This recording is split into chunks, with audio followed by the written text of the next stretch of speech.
here.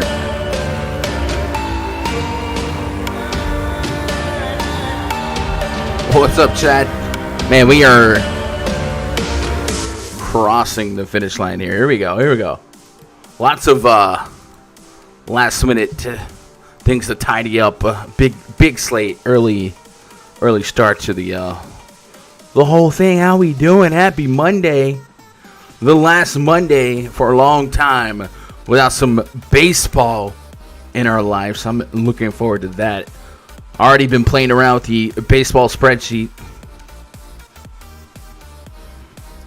There we go. Let's get some screens open here. Also, I could have sworn I put the chat on the big screen, but apparently I put a different chat. So let's fix that. How we doing, boys? How we doing? There we go. Look. Come on. Give them to me. Give me the chat. There it is. It's white. Why is it white? No. Chat. Do we go through the trouble? With me? It's just gonna have to be white. It's just gonna have to be white. Happy Monday. March 29, 2021. We're about to send March off with a bang. It's April already? Like what? How we doing? I guess I can keep the chat up through through Streamlabs. That's how it's gonna be. I don't know why Streamlabs pulling from a different chat today. Maybe if I re-click it. No. I don't know. We're just gonna have to deal with it. How we doing? What's up, Dez? What up, Pete? What up, Darren? Hustle? What up, Chris? Gray? Brody?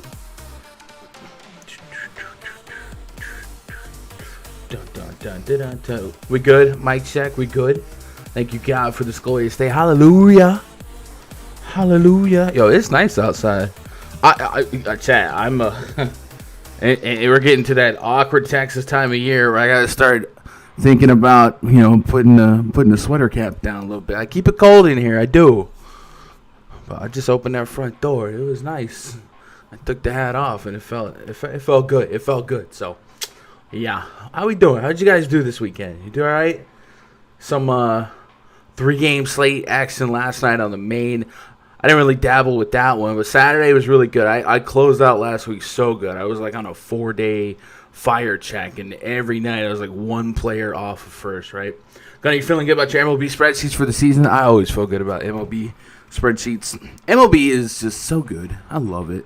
It's like the perfect balance of, I don't know. I like researching without pressure. I love. We talked about the other day. Somebody in chat brought up how the variance in baseball drives them away. Like when a great player batting 300 means 70% of the time they don't get a hit. For me, that's a good thing for how hard DFS is, especially in like basketball. More variance is probably good from a daily standpoint. If you want to always feel like you have a shot, because you can win baseball tournaments with 1-0, 2 multiple zeros in your lineup. You really can. And you're never dead just because, you got zeros halfway through the night. You're just not. So I love that aspect of baseball. That's not like why I'm in love with baseball. Baseball is beautiful, but people are using some tired arguments. And then I was like, is variance really a bad thing? Because you get to experience more spread out ownership. You get to experience, your research in the morning or the night before having more of a shelf life than basketball, right? The other night, Christian Wood got rolled out, 30 hours before lock. And you had to play Kelly Olynyk. Like, you're dumb on DraftKings if you don't play Kelly Olynyk. It was 3,500. In baseball, if one of the chalky hitters gets rolled out, his replacement player is not. It's not a minutes versus right. At bats don't equal money per se. If you're a 180, 200 below level replacement level player or something like that, right? Like Mike Trout's backup is obviously not Mike Trout, so it's not the same So I love it. I love it for that reason. I love so many different things about baseball. But yes, the spreadsheet, of course, really, really makes the day-to-day aspect and day-to-day approach to each slate very, very easy. We will have some baseball content this week. Probably do a full opening day slate breakdown. I would like that up no later than Wednesday. See if I can get some co-hosts for that. Maybe holler at Jake, holler at Rich, or something like that. And then of course, we'll have. I don't know if we should expect some live streams for baseball, unless we did those baseball videos in a live fashion, which I'm fine. Hit that live switch, let's go. But I don't want to advertise it just yet as a live stream, because I'm still gonna have to juggle NBA live streams, and like I said, a couple times a week. I'm gonna be on some of the Osmo Live Before Locks for baseball, so I can't do that many live streams in a day. So if I do baseball content, I'm thinking I try and get it up the night before for each slate, and there's a lower risk for that stuff to be burned. Like if I do a full basketball slate breakdown the night before, it's useless, right? What's up, Encore 205 last night? Let's go. What's up, James? What's up, Lorenza? You guys doing all right today? Raj, no shock here. Oh, Raj said no. No, Raj is busy today, so it's gonna be me again. I don't mind solo casting the 6 gamers or what have you, but man, I would like a shoulder to cry on for these 11 game slates, a little back and forth, and every time I put up a feeler on Twitter to maybe bring somebody on, no one wants to get on. So if you guys are a DFS content creator, like an actual DFS content creator in the NBA, I don't care if you got 10 subs or 1,000, you know what I'm saying? But if you're grinding daily videos, and you see this, and you ever want to be on a collab list, and you have some open weekend or open week afternoons, hit me up, man. I'm definitely looking for some guys to collab with. But be a grinder. Don't just be like a dude. I could do that. No, if you have a YouTube channel, you're grinding. Definitely, I'm open to it. Just in sports, Gun sold this. Gun did not sell it, so shut up. Going big, going up in the hundreds for baby mama payments. Let's go. Get me on there. Do you have... I'm looking for content creators. You know what I'm saying? Anyway, we have a big slate tonight. Early lock. Staggered games all throughout the night. It's going to be a lot of late swap potential as you go through the night. Both good and bad, right? So it should be fun. A couple of heavy hitters on the slate. Westbrook, Harden. Looks like Kyrie's back in the mix. Giannis. You got Kawhis and PGs. I got the big cat against the Brooklyn Nets. So I think it should be a pretty fun slate to attack. And I think there's going to be so many different ways to go. We are a couple of games post the trade deadline. We've already seen some people that have been part of the trades be part of the action.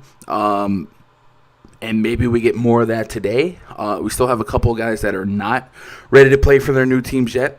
And some guys that maybe we don't know for sure yet. So we'll keep an eye on that, right? What's up, Pete? Ask Cashin. DFS dude is amazing. Y'all need to collab. Yeah, man. If I'm open to just about anybody. As long as they're... you have to have Discord open availability in the week, in the afternoon, and just be laid back. It's whatever. You create for NBA? Do you really? You put some I mean like content, you know what I'm saying? Like videos, right? Baby mom payments are really going up when you reach out to me on Twitter when it became Prime Ministry. What is going on here? We talking child support and chat? Dude, my child support's nuts. Pay rent and food. Let's go. Anyway, we're going to get cranked up. As always, we're going to be using the RunDFS.com NBA VIP spreadsheet throughout the duration of this broadcast. And we have had a lot of big winners in the community lately. And a lot of times when these cats are winning, they're sponsoring stuff. A couple weeks ago, Russell Miller won $140K in one night, and I think probably since then he might have cleared $200K. She's just been on fire. So he sponsored 10 month passes talked about several ways that we're giving those out. The PrizePicks promotion, the any sub promotion. So there's like 2 days left. If you get any type of sub at rundfs.com, you'll be eligible for a month pass extension. Yesterday, Rich, buddy Rich, longtime buddy Rich, I think he cleared like 1,800, maybe 1,800 on PrizePicks last night on a 3-pick parlay. He hit me up. He said, Gun, I want to sponsor 4 T-shirts to give away. He wants to give 2 to people that are already subbed through Run DFS, and he wants to give 2 away on the first MLB stream. So if you guys are looking for some RunDFS.com swag, I guess we're going to do a 2 T-shirt giveaway on the stream. I think I'm going to try and set this stream up to be Wednesday after basketball lock sometime. Would that work for you guys, my baseball minds out there? If you would be able to hang out a little bit after lock on Wednesday, maybe 8, 9 Central, maybe. Because baseball is going to be around noon-ish my time on Thursday morning. And Thursday is going to be a triathlon of DFS. So maybe Wednesday. But I'm also not against Tuesday, tomorrow. Because there's only a 4-game NBA slate. And the first baseball slate, like there's not going to be a whole lot of changes. We know most of our starters. I think today's the last day of spring training. So maybe tomorrow, a 4-game NBA slate after NBA lock. That might work. Either way, sounds like we're giving away a pair of T-shirts on that one. So shout out to the love for the winners giving back. You're going to have child support room for you both. Hey, man, down here, child support's not a... You have a kid, you have child support unless you hang on to it. Cheaper to keep her. What is happening? What is happening? Guys, we need to talk some basketball. Let's go look at that 3 p.m. Fantasy Lab suite. Key news to watch. Steph Curry, questionable. Bradley Beal, questionable. Julius Randle, questionable. Kyle Lowry, questionable. Didn't play yesterday. Christian Wood, questionable. Alonzo Ball, questionable. Levine, Jeremy Grant, Goran Dragic, all listed as probable. So that's what we're keeping an eye on. Obviously, Steph Curry in and out would be massive.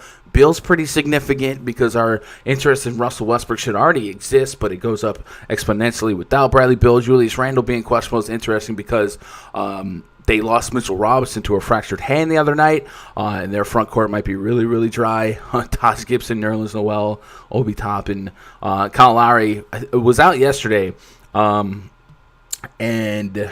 they were against a bottom 3 defense, Portland Trailblazers, and we saw deep minutes from Van Vliet played 37 minutes, 38 minutes on Anunoby, 39 minutes on Siakam. Gary Trent had 28.5 minutes. Rodney Hood had 27 minutes. So they do have some guard bodies to fill since they did trade Powell for Trent and Rodney Hood. But nonetheless, there'll be deeper minutes and likely deeper usage floors to go around. Yeah, know. So that's what we have. And let's get cranked up. Game number 1, 7 p.m. tip-off. Indiana Pacers at the Washington Wizards. Project starting 5 for the Pacers. Malcolm Brogdon, Karis LeVert, Justin Holiday, Domantas Sabonis, and Miles Turner taking on Russell Westbrook. Bradley Beal, Denny Advia, Rui Hachimura, and Alex Len, 233.5 are total 5-point spread in favor of the Indiana Pacers. Obviously, we just discussed the Bradley Beal being questionable. Bradley Beal would represent, I think, a significant blow to this offense. He may not feel like a great DFS play at 8-9K, but offensively, he represents almost 30 real points a game right now. So we'd have to fill that in and even consider the fact that like Davis Bertans is out. He's one of their pure scorers as well. So Westbrook will have to pick up a lot of slack here. And we saw this a couple weeks ago against the Utah Jazz. Beal is Q with a right hip contusion. He left the game against the Pistons, did not come back.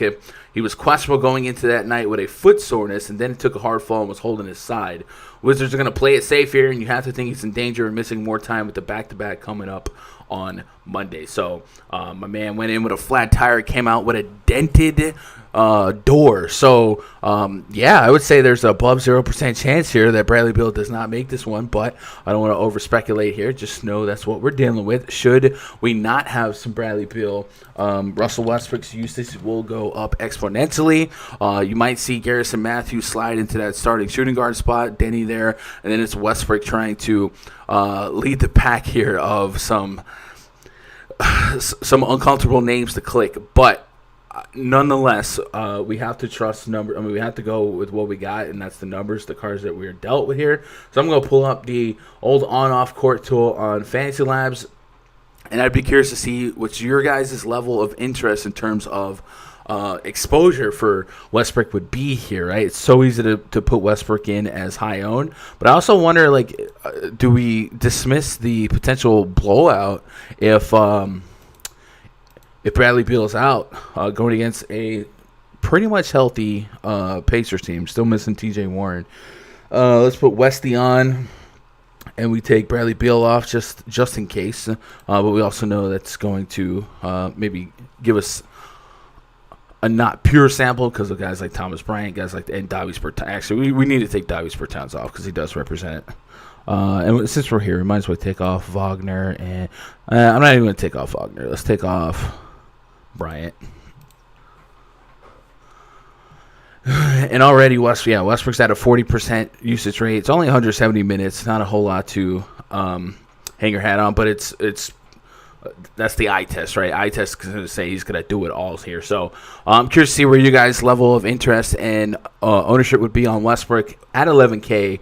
High price here. Little bit of a tough matchup. And just a 5-point spread for now kind of leaves the door open for several ranges of outcomes. One, Bradley Beal could play, or two, maybe they don't trust this Pacers defense right now, which has a near 112 defensive rating. So I'm interested in Westbrook if Beal's in or out, but if he's out, obviously his potential goes up, but I do think the risk for blowout goes up as well. And then Rui Hachimura, I guess, would have to be in the conversation here. Daniel Gafford's in the mix as well for this front court, so I don't want to feel like I'm over researching into like an Alex and Robin Lopez with Mo Wagner gone, but Rui Hachimura and Westbrook, probably the first two names I wanted to look at. And then Garrison Matthews, I know, can probably pick up double-digit shot attempts here, but none of these guys are giving me the warm and fuzzies, and even Westbrook kind of leaves me hazy.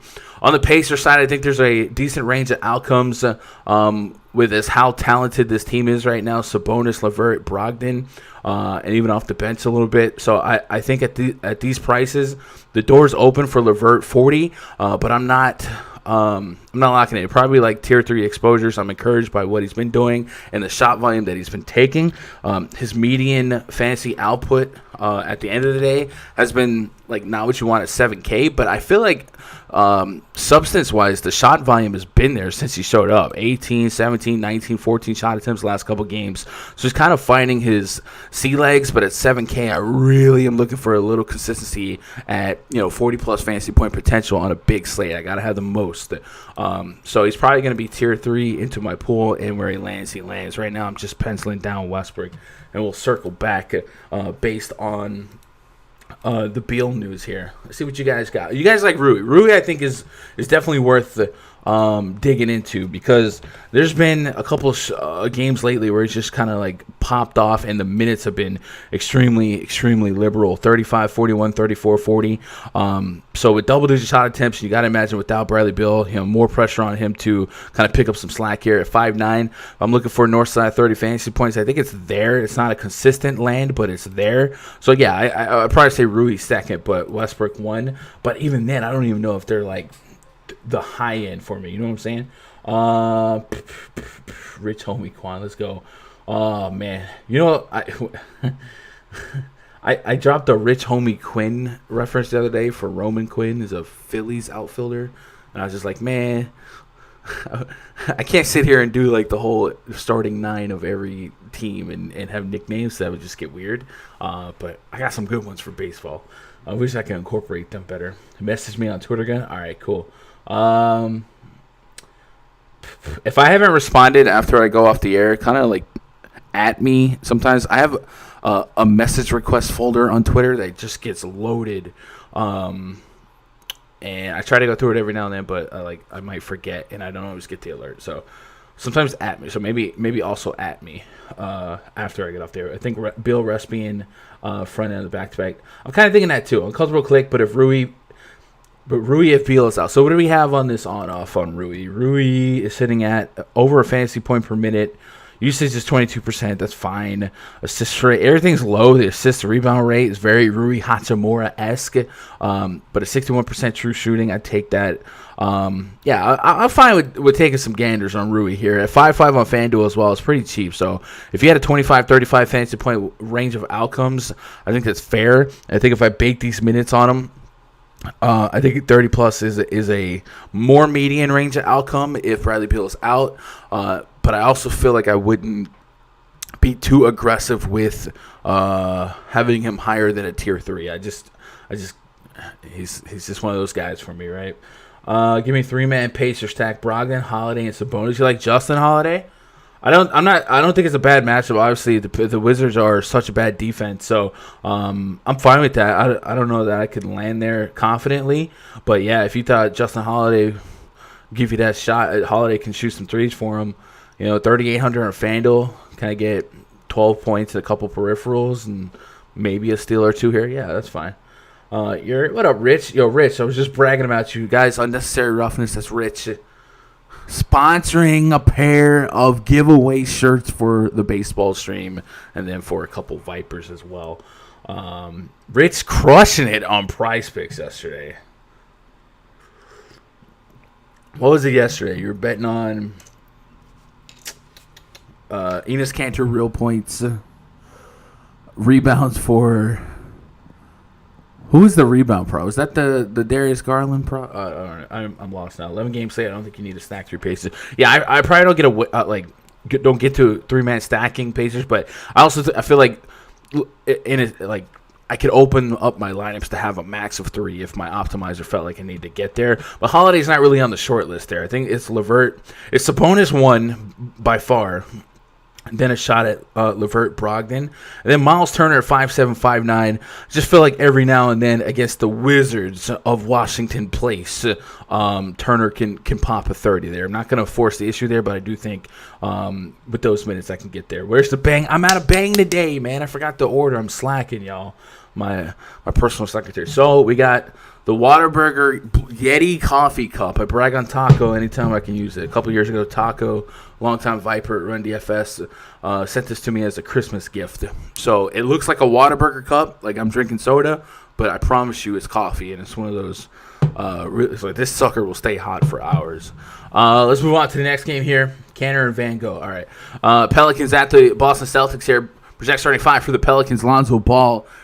Maybe he's been out quite a bit. Eric Bledsoe, Brandon Ingram, Zion Williamson, and Stone Cold Steven Adams. It's going to get you one board. What? Up against Kemba Walker, Marcus Smart, Jason Tatum, and Grant Williams, Robert Williams. I didn't write it down because I was like catching up as I was updating the spreadsheet. But I believe Jaylen Brown got ruled. All right, let me double check. I just didn't add it to the notes at the bottom yet. Jaylen Brown and I think Semi Ojeleye might. So let's put Jaylen Brown down here. Listed as out, will not play with a left hip contusion. Then we also have Semi Ojeleye, left side strain, also not going to play. So a little bit of live updating going on.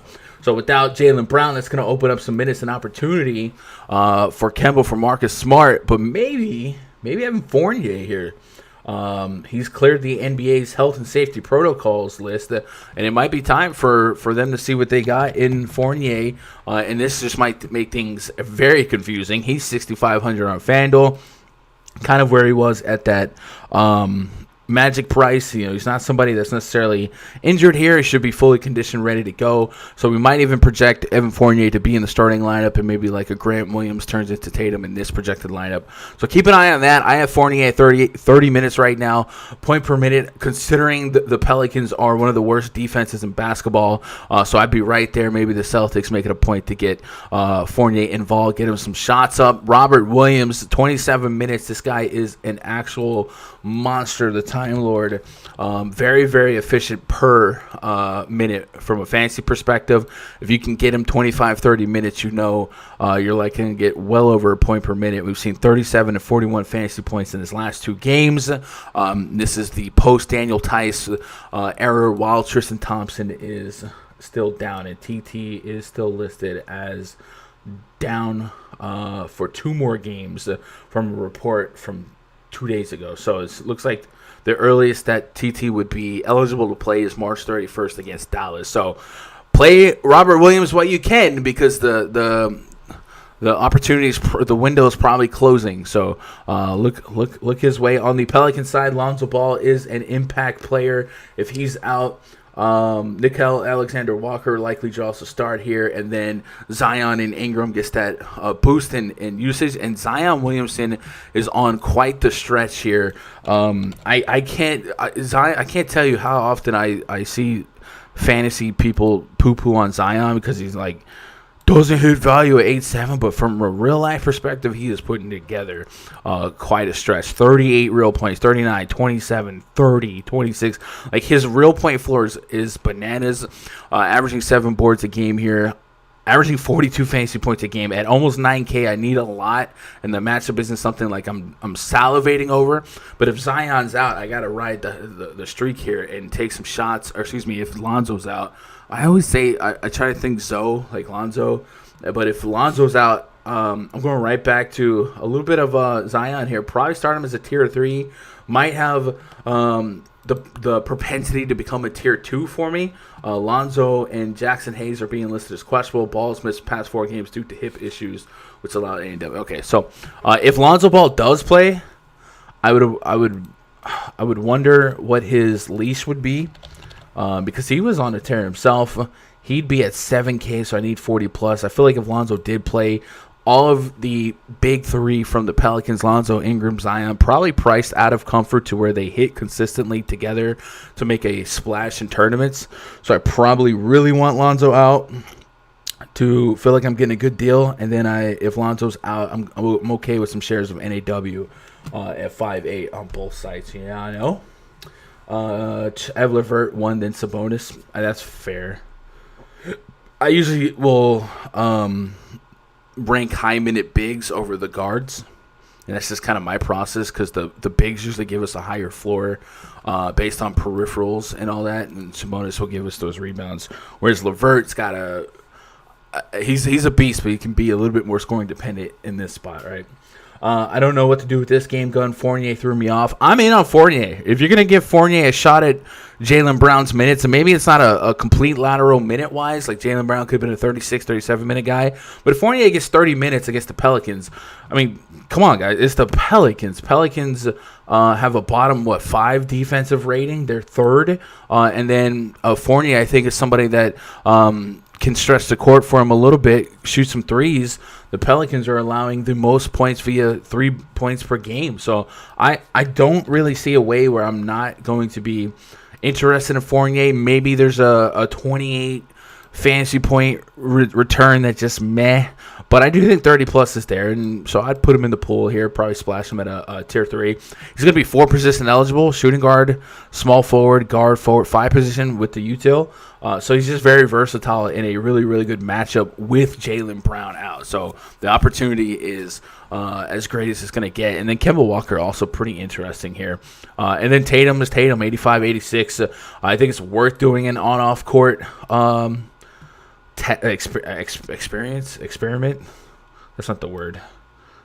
What's the word? What's the proper word? See, I gotta have bang. Coffee, coffee's cute, but bang is bang. So I'm gonna order a big, probably maybe 12-pack here after I get off the air. Let's take off Jaylen Brown. Anybody else we need to take off? I guess there's a decent chunk of Daniel Tice minutes we should probably get rid of as well. And I just want to put Kemba and Tatum on.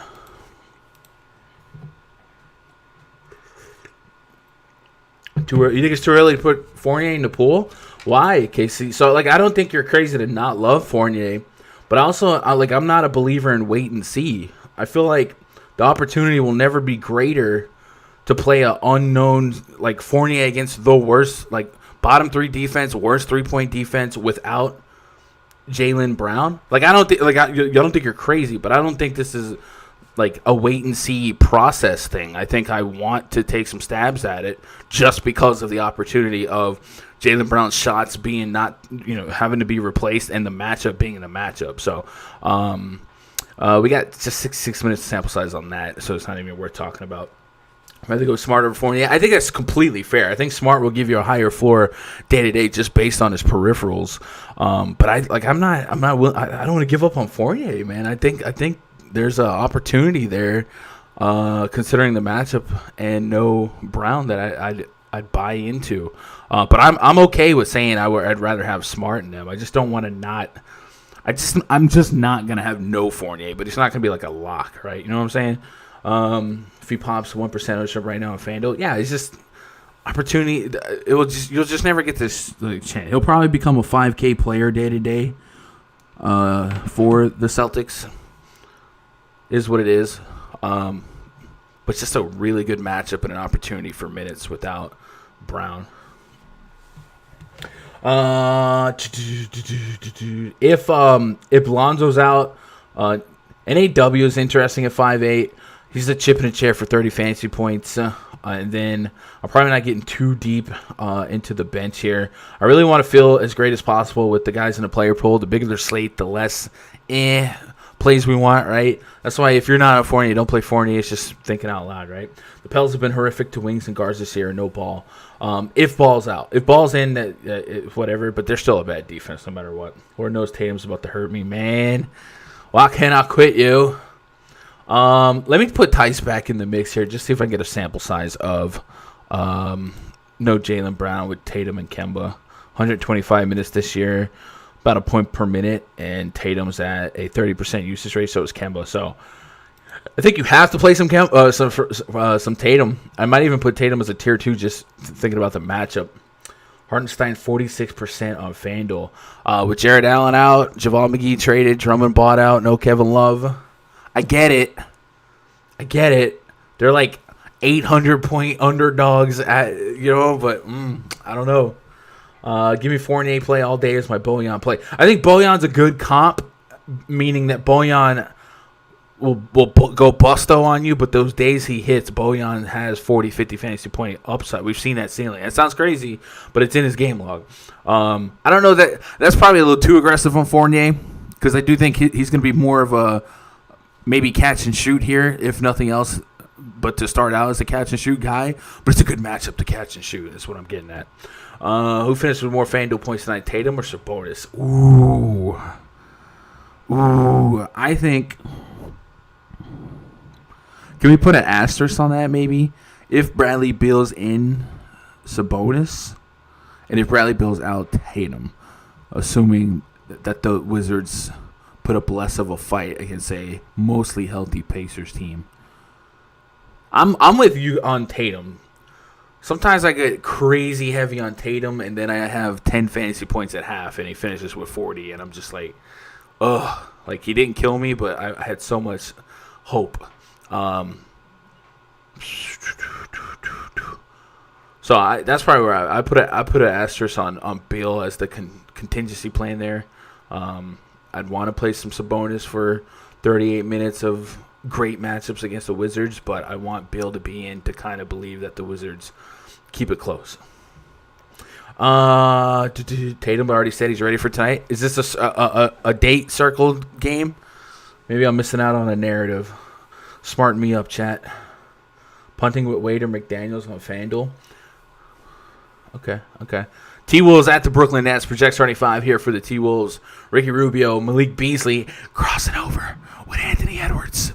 Jaden McDaniels, Karl Anthony Towns, the Big Cat, Ernie Ladd taking on Kyrie Irving, James Harden, Joe Harris, Jeff Green, and DeAndre Jordan. A 239 total, 11-point spread in favor of the Brooklyn Nets. Chat.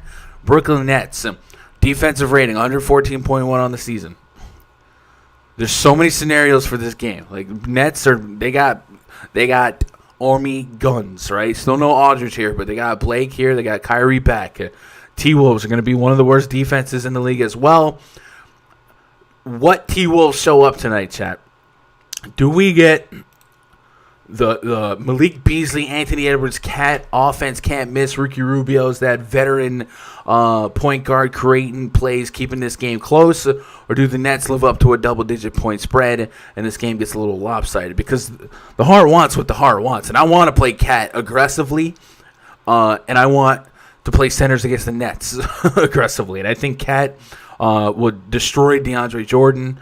I think we've seen a really nice stretch for Karl-Anthony Towns lately. You look at that Houston series where he had dropped, 50, 60, 56, 64, then 38, 56. I think 50-plus fantasy points is there, but I also think if this game just stays competitive and these young T-Wolves kind of surprise people, there's massive, massive upside here. Edwards and Malik Beasley are kind of I think Beasley on FanDuel 5-6. I still get there knowing that a 30 fantasy point range of outcome exists, and then Ricky Rubio is Ricky Rubio. Could I get a 30 fantasy point game with some assists, so maybe 10 points, something like that? But Cat is kind of like the guy I want to play the most today that I'm uncertain on, because I do think it's a heap of an investment and a double-digit spread, right? And then on the same in the same game, we look on the other side. Kyrie back in the mix. He's missed some time due to personal reasons. James Harden has kind of elevated to an $11K price point. Is it too lazy to say Kyrie's back, we don't play Harden? Because Harden's still likely going to compete for he'll probably have a floor of a double-double with assist. But against this matchups, the T-Wolves could we get a triple-double even with Kyrie in the mix, because I think the minute's going to be deep for him. And I think right now, Harden's just kind of making a run here for that MVP conversation. A couple fun quotes coming out of him in the last couple days. So he might just have that in mind. And at, even on a low end of like 38 minutes, I think it might be a little too lazy to just say, Kyrie's back, I'm not playing Harden. I think Harden has 70 fantasy point potential here in an 11-game slate. We're going to have value to kind of stretch it and make it work. So I definitely don't want zero Harden. I understand not wanting to tier 1 him as a core player, but the matchup is ripe. 239. Guys, this is a 240 total. This is just not normal. So there's plenty of implied points.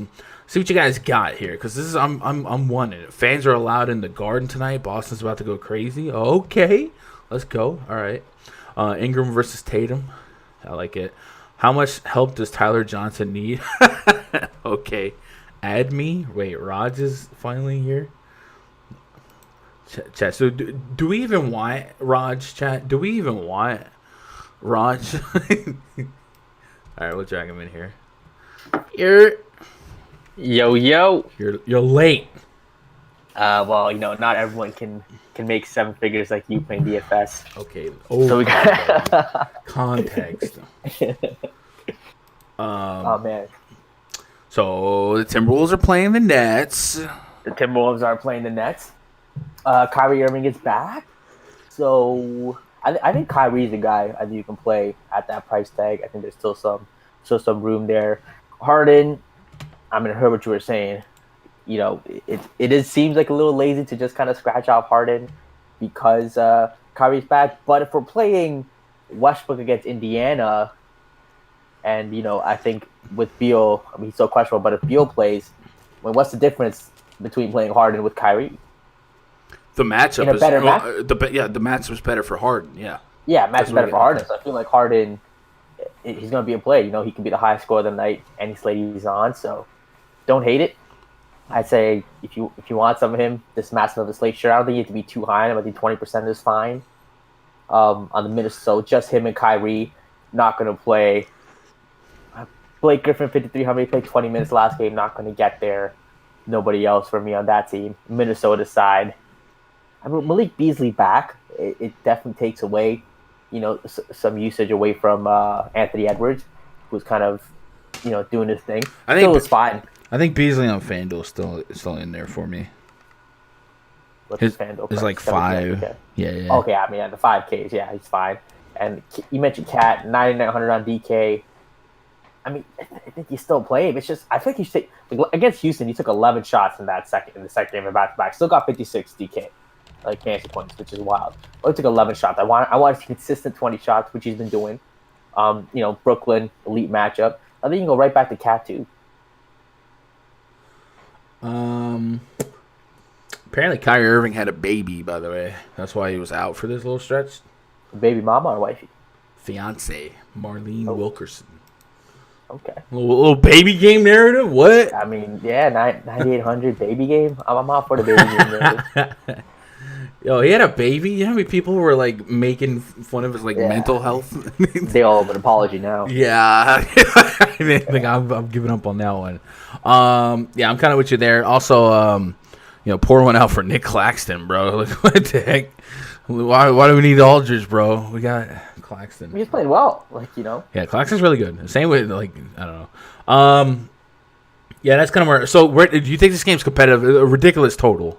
Do you think it stays close enough, long enough, for the Harden? Even the Harden Kyrie handcuff is a little underrated. I do think Blake Griffin does make a little bit of a ripple effect, but I'm not gonna abandon that based on the total. Like, we're getting two of the league worst teams going I think at Minnesota has enough firepower. Yeah, that's so. I do too. If they're hitting shots, Anthony Edwards has a chance to go out there and shoot 26% on 28 shots, and then it's a problem. But I do think they have the talent if they're making shots, and the defense is bad enough that Beasley, Edwards, and Cat I think could keep this game a game. So I'm kind of. Brooklyn's defense been better lately because I feel like early when they first got Harden, they were just in shootouts every single game, but I feel like past 5-10 games, past 10 games, the pace is kind of down a little bit, but I don't. I don't know. I'm not gonna over. Athletic Bigs crush Brooklyn. Yeah, I love centers against the Nets. So that's kind of where I'm there on that. Last couple of centers against the Nets. We're putting some context here, some names. We got Plumlee, who just dropped 35 in 31 minutes. He had 10 rebounds in that game. Gobert had 27 DKP, 24 minutes. Cantor with a 55 fantasy point game, 19 rebounds. However, that was the 40 minutes. Alex Len, 29 minutes, 36 DKP. And Nikola Vucevic, 39 minutes, 58 DKP. So it's a street paved in gold. Absolutely. But I think there's a couple scenarios here. And I definitely will kind of keep my eye to the ground and kind of see where ownership projections kind of land, because I do think I'm curious with the Harden take. I'm game for some Kyrie baby narrative, but I think Cat. I think there's going to be some trendier mid-tier centers today. We've already talked about Isaiah Hartenstein's projecting extremely high own. Like, could I build lineups backwards versus the field and go at the high ceiling center, and then kind of go mid-tier the guards and forwards, because there's plenty of those as well. So we'll see if that Isaiah Hartenstein, Cavs center with no Allen, with Owen Allen. Yeah. Sure. It's not. Yeah, he's really cheap too. Like, that's another. All right, let me pull. I'm so used to pulling up my YouTube dashboard. I'm gonna take a pass on him. We'll see. He at the Knicks. Next game on the docket projects 35 for the Heat. Goran Dragic, Duncan Robinson, Jimmy G. Buckets in the Garden. Trevor Ariza, Bam Adebayo taking on Elfrid Payton. Reggie Bullock, RJ Barrett, Julius Randle, maybe Nerlens Noel. We got 204.5 total. The visiting Miami Heat favorited by 4.5. News and notes from this game are aplenty. We'll start with the Miami Heat side. Kendrick Nunn listed as out. Victor Oladipo still listed as out. Goran Dragic looks like he's probable. Nemanja Bjelica probable. And then on the Knicks side, Mitchell Robinson fractured his hand. And then we're looking for information on Julius Randle, whether he'll be in or out. He's currently questionable with a bruised left thigh. He missed that last game. He was initially probable for Saturday's game versus the Bucks, only to be downgraded throughout the day before eventually sitting out. Reggie Bullock, ankle, also questionable. If he and Randall both return, it'll put Alec Burks and Taj Gibson back to the bench. So would impact the game significantly, but I don't know that it impacts the slate and how I build lineups significantly. It's going to be one of the lowest totals on the slate, if not the lowest total. It's going to be one of the slowest pace games on the slate. Two of the bottom, 5 teams in pace. We'll go to that team metrics chart in the RunDFS.com. NBA VIP spreadsheet. We've got New York Knicks, that's the slowest pace. Miami is the third slowest pace. So there's really on a 11 game slate.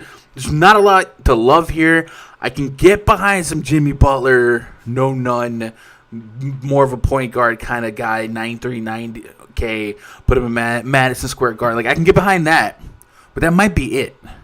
Even if Randall's out, like I don't see myself dabbling too much with the Knicks. I think people will get to like Alec Burks after a big game. I guess so. I do also want to feel like I do feel like day after day I keep seeing these big games against the Heat and I'm sleeping on it.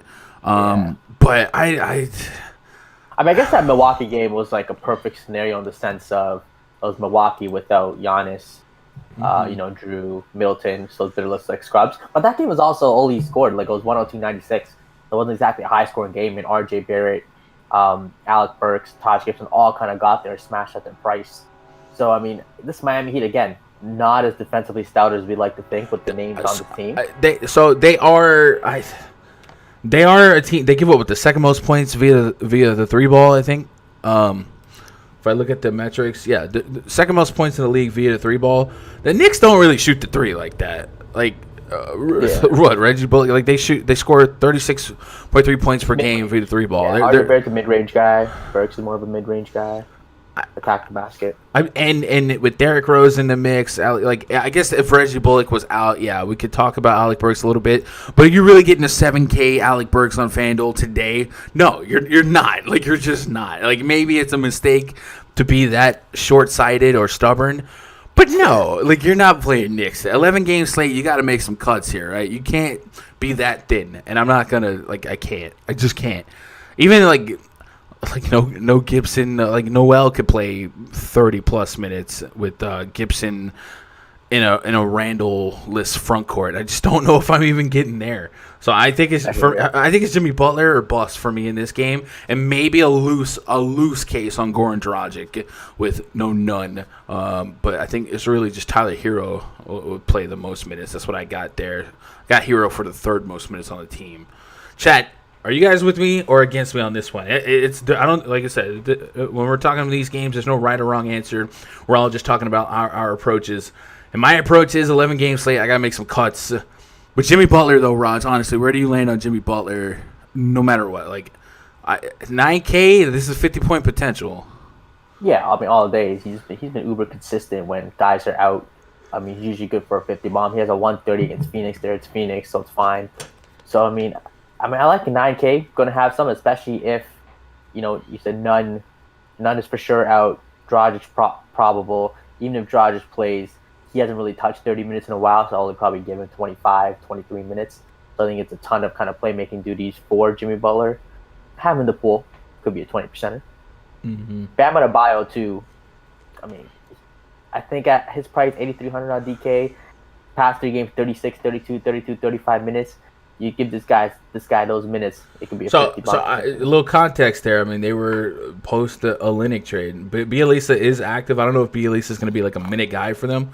Also, kind of like the Olynyk thing. Bielisa's 5K on FanDuel and bare bones min on DraftKings. So if Eric Spoelstra quote came out and they were like, yeah, we're going to give Bielisa some run here, see what he's got. Like if he got 20+ minutes, would that be a chip in a chair at 3K on an 11-game slate to kind of glue together some big boys? Maybe.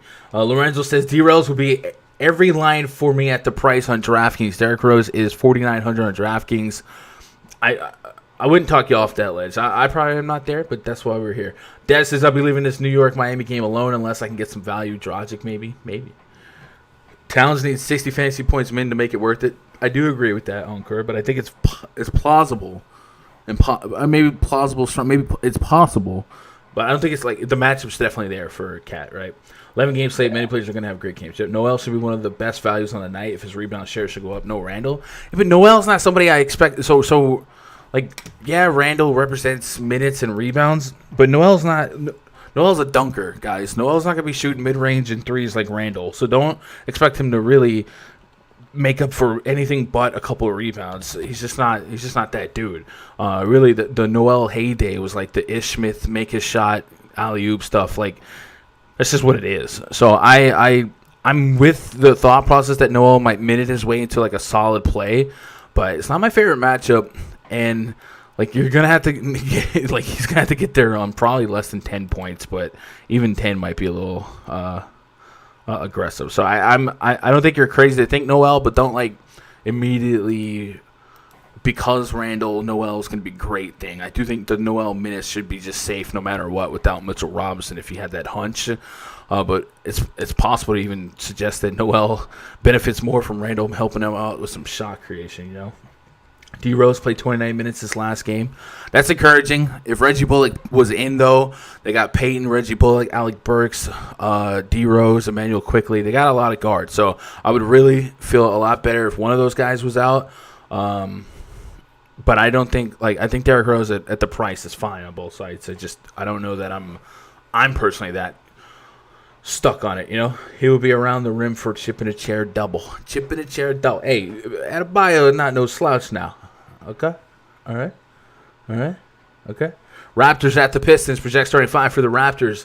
Kyle Lowry, Fred VanVleet, Gary Trent Jr., OG Anunoby, Pascal Siakam taking on today, potentially, Saban Lee, Wayne Ellington, Sadiq Bey, Jeremy Grant, Mason Plumlee. 214s our total 3-point spread favored the Toronto Raptors. Raptors, one of the few teams that played yesterday. Kyle Lowry did not. He is currently questionable based on his lingering tag from yesterday. Let me see if I can pull that up. Questionable with a foot. Says Nick Nurse is expecting Kyle Lowry to travel with the team to Denver for Monday's game. His list is questionable. Lowry missed Sunday's game with soreness in his right foot. Nurse said it isn't serious and blah, blah, blah, blah. All right, so says that it does sound like Lowry will play today. He could miss back-to-backs moving forward, and if the Raptors fall out of the playoff hunt, he'll be a shutdown candidate. So it sounds like we should maybe put Lowry closer to in today and then maybe look for him to miss one leg of back-to-backs going forward. If Lowry's in today, Raj, it gives us probably I don't want to say peak pricing Raptors combo because I do think 39 minutes on VanVleet is still viable 7-4, 7-9, but Trent Jr. back in the mix, Anunoby's there for 30+ minutes. I do think getting the Raptors right at the end of it all becomes a lot more volatile. I think I would have some VanVleet on 11-game slate just because of the minutes, and maybe Lowry at 6,500 on FanDuel is just way too disrespectful of a price point. Even if it is just 30 minutes, I think he can get there at that point. But again, if he just got 30, I'm not shocked, and it's not a must-have. So I think the Raptors are curious clicks on both sides. The Raptors are just a circus of what is Casey doing today at the guard position. And I think my approach has consistently been on some shares of Bey, Grant, Plumlee, and I'm not touching no one else. Right now I got 11 players here in line for minutes tonight, and that's just not something I want to overexpose myself to on 11-game slate. So, again, I'll probably just be saying I might look at Bey, Grant, Plumlee, because the Raptors have been a solid spot to pick on, but I don't see myself getting to any guard in this spot. What are you doing with this game? I mean, so if Lowry doesn't play, I think you kind of go right back to the full Raptors onslaught of VanVleet, OG Anunoby, and Siakam. Great spot against Detroit.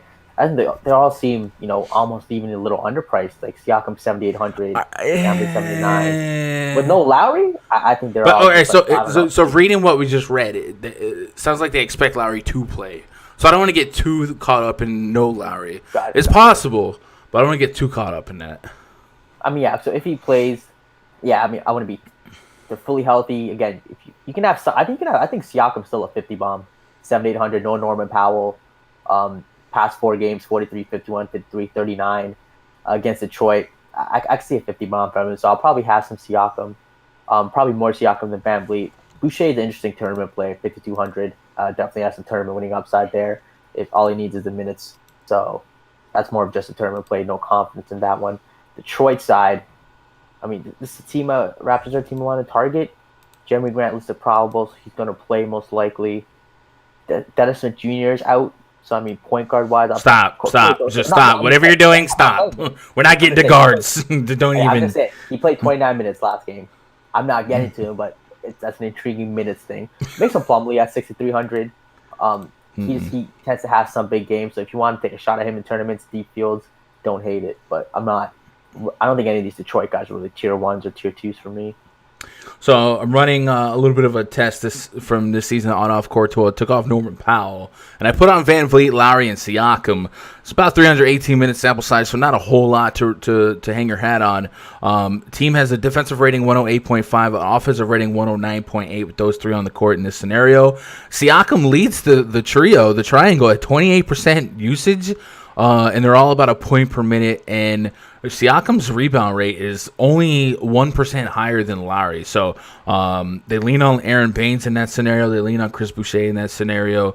And the assist rate goes to Van Vliet and Lowry. So I guess there's a case to be made. You could play all three, but you would have to hope for the most. Like, you would need probably 130 combined fantasy points to really make that, feel like you're getting a good deal. I probably don't do that. Raptors or the Pistons do allow an elevated amount of blocks per game. Maybe OG Anunoby in a FanDuel world can sneak a couple extra blocks here and become a cool 35-minute stocking stuffer for 30-plus fantasy points. But at the end of the day, I do think it's going to be pretty volatile on all these guys being great tournament plays, and that's kind of what everyone here is, right? We're all talking tournament ceiling. Like, yes, they could all get there, and then they could all not get there and just miss it by a bucket or two, and then it's just like, So I do think the $6,500 price point on Lowry seems like, if Lowry is 65 on DraftKings, you're a DK player, is that like one of your highest owned? Like, this is ridiculous pricing. So I think the opportunity is there for me there, but I think Siakam is the one that has the highest usage rate, and he's probably the guy I would have had the least of. So maybe I should reevaluate life. Yeah, chat. What are you doing with this one? Looks like you guys have some thoughts here. OG's been consistent. Lawrence says, if no Lowry, give me all the Van Vliet. He will eat. Des says, I'm having trouble finding some good value on this slate. It'll come. Are you saying Lowry as probable or still questionable? So the quote that I read, I'll read it again. Open your oídos. Larry missed Sunday's game with soreness in his right foot. That was yesterday. But Nick Nurse, the head coach, Raj, I'm walking you through this, you're the coach of your team, said that it was not serious. And it's just something that's been bothering for a while, so they will continue to monitor it. There should be another update today, but it does sound like Lowry will play today, Monday. He could miss back-to-backs moving forward, though, and if the Raptors fall out of the playoff hunt, he'll be a shutdown candidate. So he's still questionable, but it sounds like he'll play today, and they were just kind of, there's some maintenance moves there. So don't take that as probable or anything like that, but it sounds like he might be closer to in than out.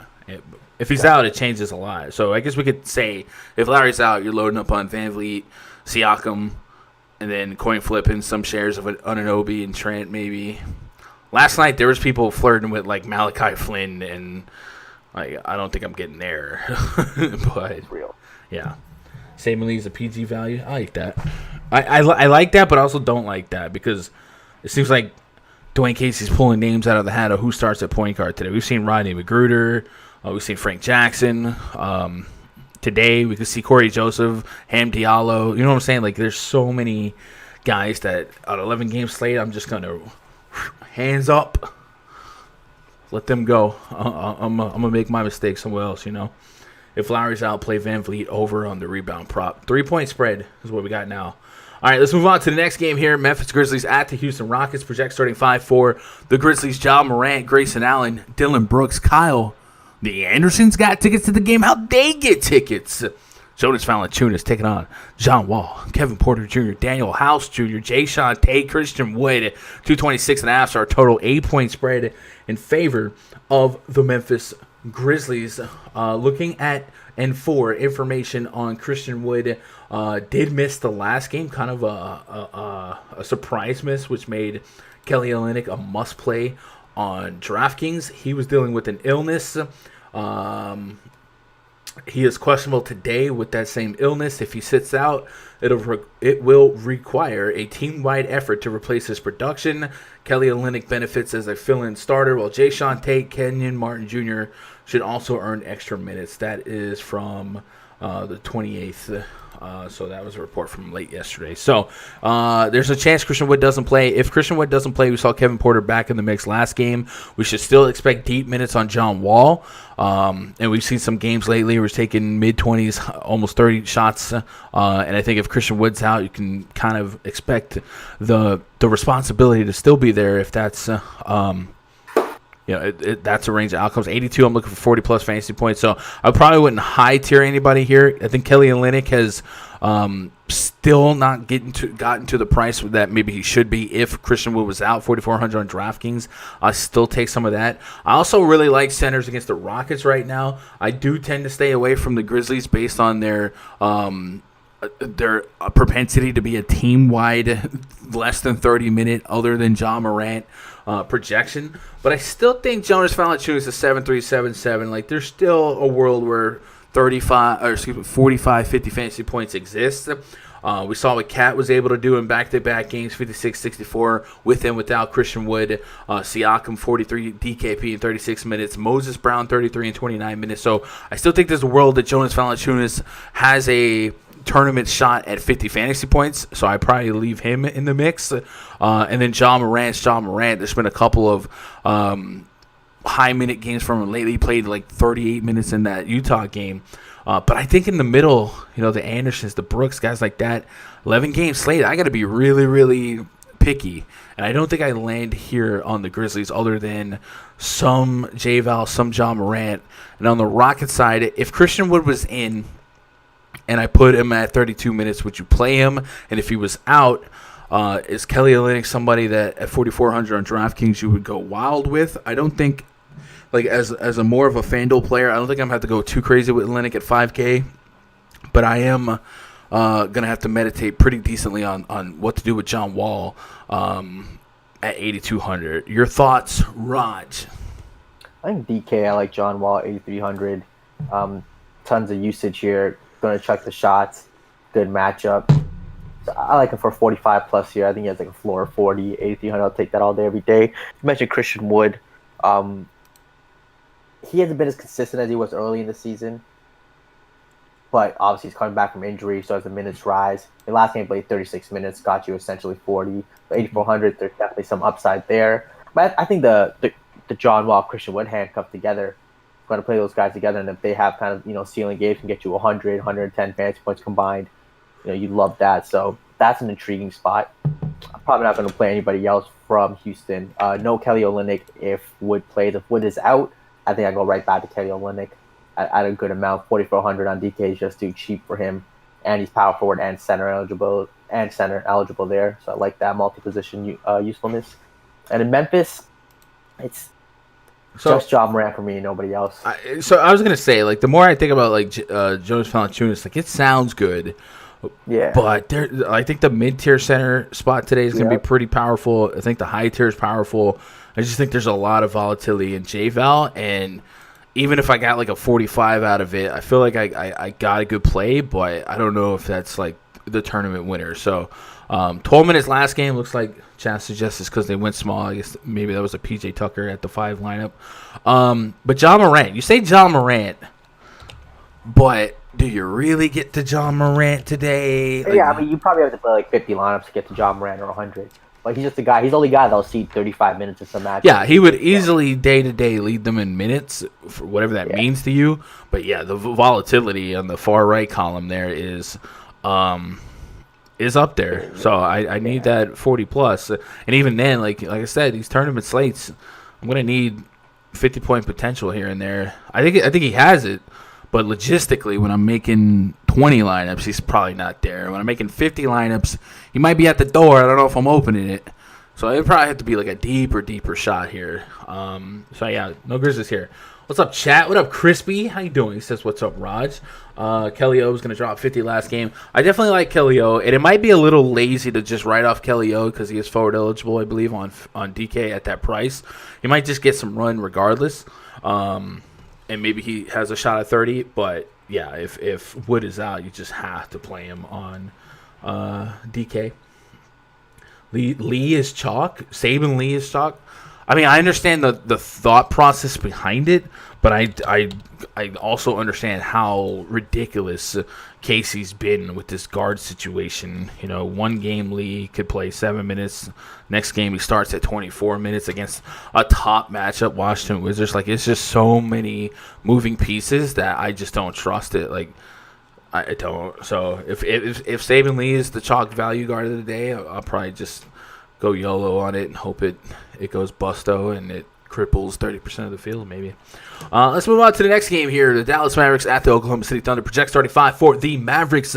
Luka Doncic, Josh Richardson, Dorian Finney-Smith, Maxi Kleber, Kristaps Porzingis taking on Theo Maledon, Svi Mikhailiuk, Aleksej Pokusevski. Man, this Thunder team is making me pronunciate. Isaiah Roby, Moses Brown. Hello, world, man. Moses Brown put himself on the map lately. That last game, he had just an actual ridiculous first half. Like, he had a great game in the first half. It got him a multi-year contract the next day. 221s are total for this one. We're coming off a pair of games where Luka has sat and a game where Porzingis sat because of the back-to-back. Looks like we're expecting them both in today. I got Luka, says Luka illness. Back tightness isn't on the injury report for Monday's game versus OKC, and Porzingis is also available. So the Mavericks should be in a spot where they should be able to do well. Luka's coming off a couple days of rest. He's going against the I don't want to call them the G League Thunder, but they're obviously tanking. Luka on a slate where Westbrook and Harden are in interesting spots. Westbrook potentially without Bill, potentially, and then Harden against the T-Wolves. Is Luka hidden in plain sight here? Is Luka going to be somebody that ends up being third to those guys? I think there's even a case that, like, you know, maybe like a Karl-Anthony Towns has some ownership to compete with what maybe Luka could get to. A 10.8, call it like it is. If you're 10.8K today and we buy you, you need to be the highest scorer on the slate probably on DraftKings. So where does your love for Luka end up? He hasn't played since the 24th. It's not necessarily a bad thing. Should be just fine against this Thunder team and shouldn't be a ton of resistance. They're still going to be without their best defender, Lou Dort, no Beasley, no SGA. Double-digit spread might keep us a little bit worried. But I still feel like we can't write him off. Luka at 10-8 on both sides. How much?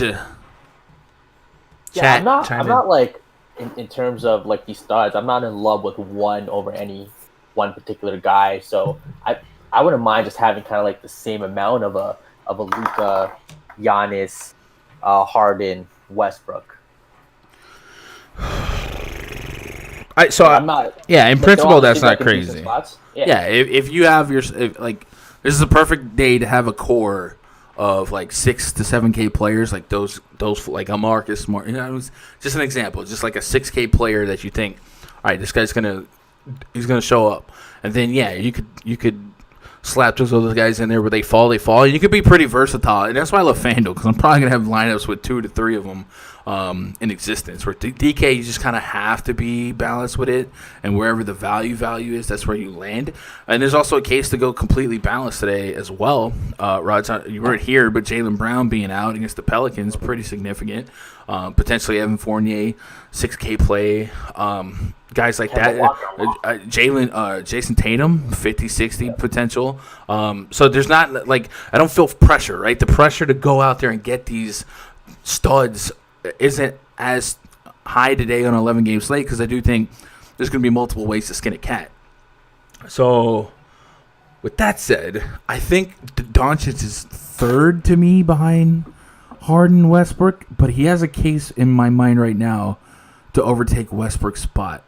And I don't know if I trust. And I said this against the Jazz.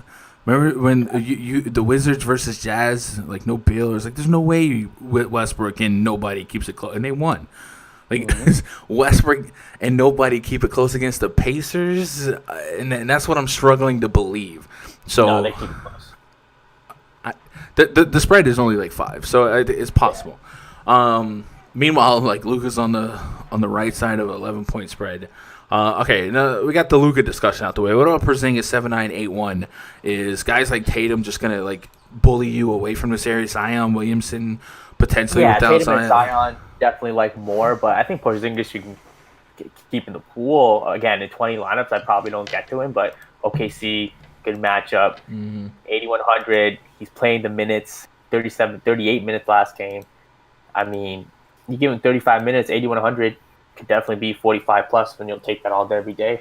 Yeah, last couple centers against the Thunder have been really, really nice. Robert Williams in that big Moses Brown game. Robert Williams only played 26 minutes. He dropped 37 fantasy points. It came with 2 steals, 2 blocks, with 14 rebounds. Lots of rebounds. Jonas Valanciunas had 15 rebounds in 27 minutes against this Thunder team. Karl-Anthony Towns had 10 rebounds on top of 28 shot attempts. Maybe not quite where Porzingis will get, but Porzingis could be 15 to 20. Christian Wood, 46 fantasy points, 37 minutes. So, like, it's been a fine matchup. So I feel like I don't want none, but I also like struggle with how many lineups till I land on Porzingis with Tatum, with Zion in the mix. I feel like he would make the back end of a 20 lineup script, but 20 lineups get on the back how end. much would you out of him? Yeah, okay, I hear you. I need that 45 plus to just feel like it's the right move, but yeah. All right, on the other side, Moses Brown 6,500 on FanDuel, 68 on DK. FanDuel. I think probably the toughest day-to-day decision on FanDuel for me to make is centers, because there's always so many centers, or often so many centers where I want, and then when I really start scripting, like I don't necessarily think I want 5 to 8% of guys. Like I could only have lineups with one center, and center's pretty stacked. You get Cat, you get Vooch, Gobert's in a decent spot for blocks and everything. There's so many strong centers here, and then there's Moses Brown at 6'5", showing us a few times already that without Al Horford, without Darius Bazley in that front court, he could play some inspired basketball and go bananas. 20-20 in 32 minutes against the Celtics, 44 fantasy points the game prior against the Memphis Grizzlies. T-Wolves 35. Like, he hasn't dropped less than 30 fantasy points at 6,500 in 4 games straight, and now it's his job to lose for the foreseeable future. Is it overthinking from this point on at 6,500 to say I don't want to be aggressive on Moses Brown, because he's well on his way to be a 7.5 AK center at this rate, and I like the heart still, like I still think like, oh, I want some Robert Williams, I want maybe some Plumlee. Like, how are the last few centers done against Dallas? So Miles Turner dropped 40 in 34 minutes. He had 7 blocks that game. I don't think that's happening here. Karl-Anthony Towns had 38 and 34 minutes. Then there's a pair of Canner games with 16 to 24 minutes. I think they were both blowouts. And then Steven Adams, 31 minutes, 24. What's their rebounding rate? Because Moses Brown has big games when he has like last few games 18, 12, 23, 14 rebounds.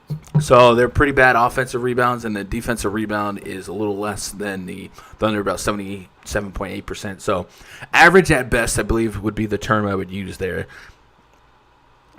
I like him more than a Robert Williams just because the minutes. He's seeing 34, 31, 33 minutes. I can go right back to him. He's 6,800. And that price tag might scare some people. He had 40 at half against Boston, just completely died in the second half. He had 45 at half. So, I mean, I'm going right back to Moses Brown, 6,800. He could be 8K in a week, so let's just ride the wave.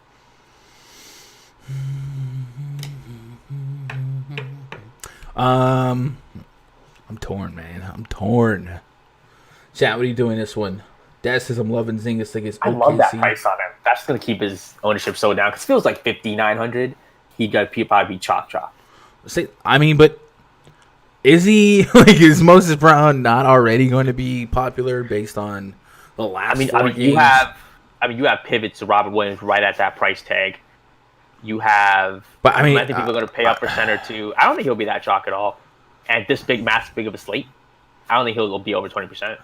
But 20%, I think on this big of a slate would be somewhat chalk. No, I think he'll come in at like 13%, which is fine. I don't think so. I don't think so, man.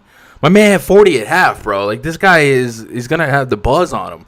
4 games straight of being a fine play. Like, I don't think he's. I don't think he's so a on secret. FanDuel, that center position, It's yeah, the center spot is very lucrative. I believe that's why I think there's low margin of error. But I think at this point, like, he might be up there with the Robert Williams ownership crowd. You know, Moses is like he's been good, and a lot of people, you're good and playable until you prove to me that you're not. And you know, maybe that average game is coming, but I don't think he's going to be as low or contrarian as you seem to think. Anchor says Brown's extreme chalk. Yeah, I definitely would put him as like a top 4 owned center right now, and I think top 2 on FanDuel may not be like a crazy thought. I could be blowing smoke right now. I haven't like absorbed ownership projections, but like I don't want like Hartenstein's a power forward too, ain't he, on FanDuel? I don't know why you're so in love with Hartenstein. Like, he saw 12 minutes last game. Same guys are out. I don't think he's played yet. No, Hartenstein's. Was he active? 11 minutes last game. What's the date? January 21st. He played March 21st. Yeah, he hasn't played for this team yet, and they're without all their centers. So, and Hartenstein's a power forward on FanDuel as well. So, I definitely think he's a top 3 owned center right now on FanDuel at least, and that's kind of where I'm at. OKC, no Shy Horford. Who's going to score for him? Roby Brown. Yeah, it's nobody. It's like they might just put up 90, 100, right? KP's not a stout defender. I think KP's underrated defensively, but it also, like, I'm not running from him.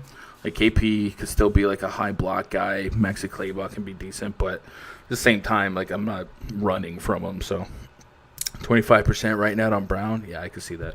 All right, let's move on to the next game here.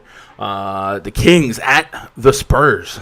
Dude, we're still at the 8:30 slot. Like, this is a staggered throughout the night slate. So, Chad, if you haven't taken advantage of like late swap on either site, right, you got some exposure to these early games, and if some of those guys ain't coming through, make your lineups funky. You come out here and use some late swap. There's definitely going to be some pivots and game theory swaps out there to give your lineups a little bit better of a chance, right? Come off with some chalk in your bad lineups and get on, you know, maybe even get onto some chalk in your great lineups. Kings at the Spurs. Project starting lineup for the Kings: De'Aaron Fox, Tyrese Halliburton, Buddy Hield, Harrison Barnes, Rashawn Holmes taking on Dejounte Murray, Derek White, DeMar DeRozan, Keldon Johnson, and Jakob Poeltl. Am I not Poeltl enough for the Poeltl Club? 229.5 is our total 2.5 point spread in favor. My highest on center of the day, Poeltl. Ooh, okay. Entire Kings starting 5 projected in my stuff for 33 or more minutes. A lot of them 35 and 36. So for that reason, I think the entire Kings starting 5 will probably start off as a tier 3 player in my player pool with propensity to go up. I think it's time to kind of like look at what De'Aaron Fox is putting together, kind of slate to slate. And I think that's intriguing because I do like point guards, generally speaking, against the Spurs. 55, 60, 55, 50, 49. 4 games straight of 49 or more fantasy points. Yeah, he's kind of got like a really good stretch of matchups. Cleveland, Atlanta, Golden State, Cleveland.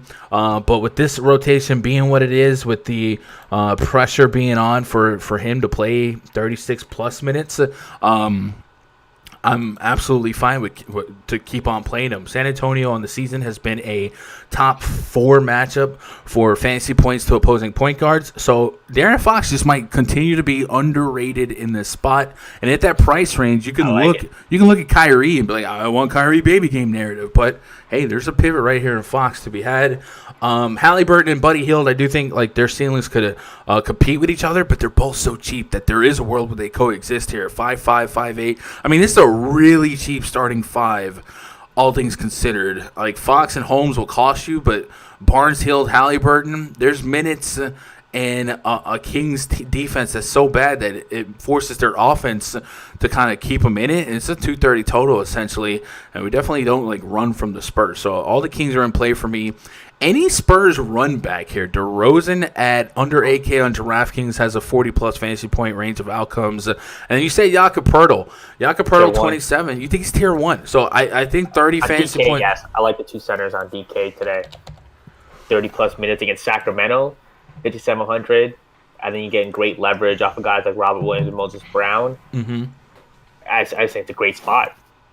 I agree. I think the Kings are probably one of the best matchups in the league right now for opposing bigs, and the reason being is they're the worst defense in the league.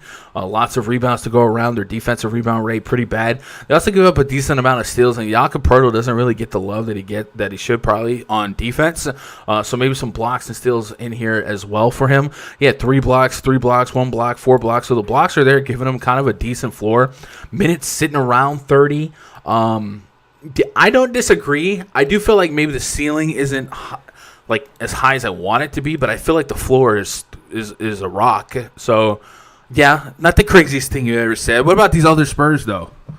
I think I'm probably going to pair up Poeltl with either DeRozan or Murray in some lineups, bring it back with Fox.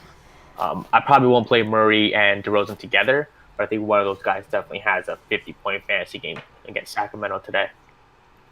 Of course, as I'm fading Robert Williams and Brown tonight in my $100 single entry. Okay, no Moses Brown, no Robert Williams. Don't hate it. I read it.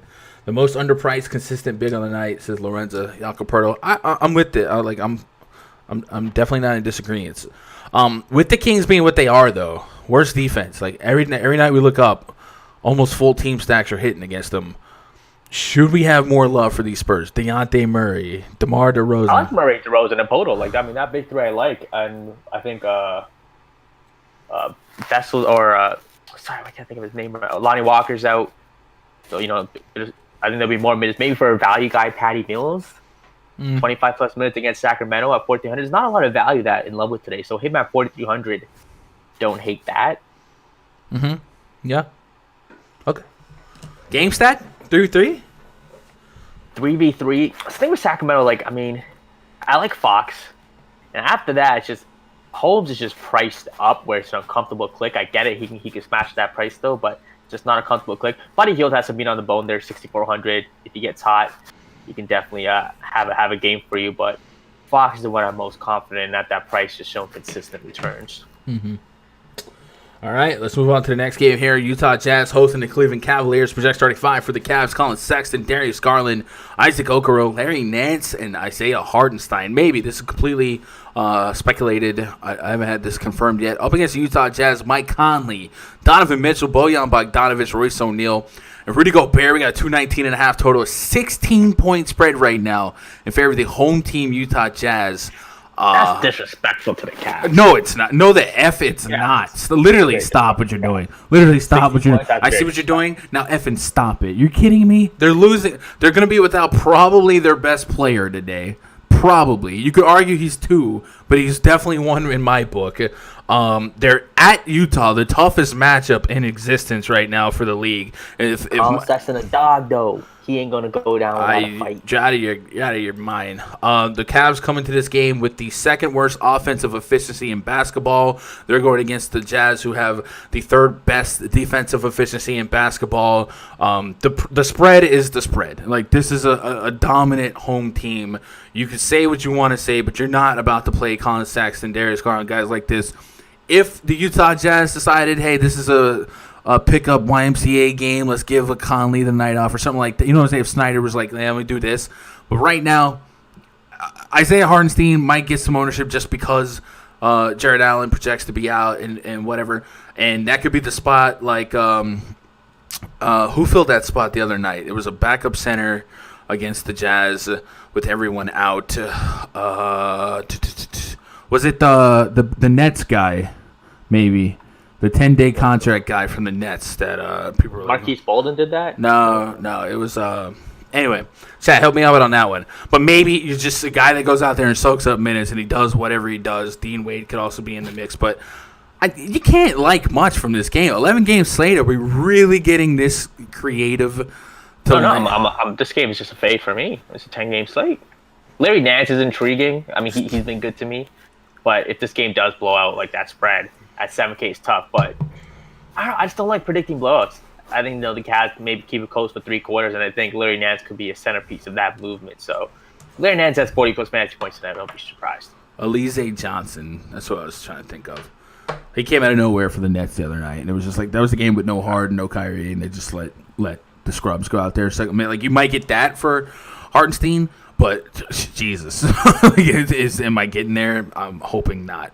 But it sounds like his ownership's going to be up there, and I get it. The opportunity cost is really, really low if he gets those minutes. I don't know. I would also say like maybe Rudy Gobert in 3 quarters stuns us for a 50. And the reason I say that is the Cavs, I do believe, are tied for giving up the most blocks per game in the league right now. So block party essential. Let me verify what I'm saying before I. Do you think a guy like so Cavs are tied for giving up the most blocks per game in the league right now. They also allow the third most steals per game, so that's right up Gobert's alley as a guy who's averaging 3 blocks a game and half a steal per game. Could this be I don't want to say 2020, but could it be a 2025 2-game? I think it's possible. Do we have a sample size earlier this season? 25 minutes against the Cavs, just 19. But I do think the matchup is prime enough. He had 27 minutes against Memphis and what was a lopsided game as well, and he dropped 40. So maybe Gobert, but I don't that's it. No more. God dang it! I just won. Get up a center spot to Gobert is tough too. Yeah. Big fade, but I like Conley. Conley at 5,800, 61. That kind of feels like within arm's reach of the Lowry price point. Jordan Clarkson moves up to 5K. I don't know, chat. I feel like I just don't want to be here, but I get it. Some of these prices are, I can see it. Pete says Broderick Thomas for Cleveland. I'm most likely crossing this game off. I'm gonna hope I can cross this game off and not feel bad at the end of the night. If I look up and Broderick Thomas and Dean Wade are popping off again, then, well, good luck. Hopefully my approach can get there. Broderick Thomas, who I was thinking. Wonder if he's treated like a starter, though, if it's a blowout. Clarkson and a Jazz blowout. Yeah. I will say the Jazz don't necessarily... I don't know. We look at some of these blowouts, like that game against Memphis. They had some fourth quarter appearances. The Jazz did. If it's less than 20 points, Snyder will give him some run here. So I don't know. I kind of have my eyes on Gobert as kind of like a maybe he still gets 50 and 28 minutes play. That's kind of it. Is that why we're there? Chat, you agree? How many games we got left? We got 2. All right, let's take a pause for the cause here. Let's do some plugs. Chat. We got a couple days left for the PrizePicks promotion. If you guys want to win a month pass at rundfs.com, go check out PrizePicks. If you use code GUNDACKER when you sign up, they're going to double your initial deposit up to $100 instantly. No slow drip. You sign up, you deposit $10, boom, you got $20 to play with. You can go out there and make some player parlays. It is prop betting meets DFS. You can put prop bets on fantasy projections that mirrors the FanDuel scoring. You can prop bet the player points, the rebounds, the assists, and now 3-pointers made. We've been seeing some success in the Discord. Rich has just gotten that down almost to a science right now, just sifting through the spreadsheet. And the bigger the slate, the more options there are to find something you like. So while these 11-game slates can be overwhelming for FanDuel and DraftKings, and with the news being what it is, it's a little bit more of a finite and controlled mess for a site like PrizePicks, where they have that board. It is out there. It is what it is. They're a little bit slower to react. They don't pull numbers offline. So go check out PrizePicks. If you do it every morning, they send me a list of people that sign up using code GUNDACKER. I'm going to put all those people that signed up in the month of March in a drawing to win one of those 10-month passes that Russ sponsored. I might even do more than 1 month pass given away, because I have to give away a bunch of month passes. So we might even do 2 if we get an X amount of numbers of people to try it out. So go check that out. It is a good way to support the stream, support the site, and it's just really fun. It's really fun. It's one of my favorite ways to play right now. Also, we are doing month pass extensions randomly to people that have a VIP pass at rundfs.com. No matter what you have, if you have a pass this month, even if it's expired now, like you had a week pass a week ago and it's gone, you're going to be in a drawing for some month pass extensions. So if you guys want to be eligible for that, go check it out. Try a week pass. A good time to get a month pass, because I do believe we're going to have to raise that month pass to $20 next week when we have 2 sports at once. So good value on it right now. We're giving out month passes for that. We're also also giving away 2 T-shirts to active subscribers via Rich, and we're also going to give away 2 T-shirts to people part of the first MLB stream, which I think might be tomorrow. Let me see if I can find a co-host for tomorrow after lock, since it's only a 4-game slate. Those are the plugs. I don't have any more plugs. Any more plugs? Those are the plugs. So let's get back to the slate. Chat, what do you guys got? Dez, I think DeRozan's the best small forward player in the slate. He's definitely slept on. I don't mind it. And the Kings do allow points everywhere, but they also give up the most points in the paint in the league. So a mid-range guy and a layup guy like DeRozan might be able to hook it up. Next game, Bulls at the Golden State Warriors. Project starting 5 for the Bulls. Tomas Satoransky, Zach LaVine, Patrick Williams, Larry Markkinen, and Nikola Vucevic taking on Steph Curry, Andrew Wiggins, Kelly Oubre Jr., Draymond Green, and James Wiseman.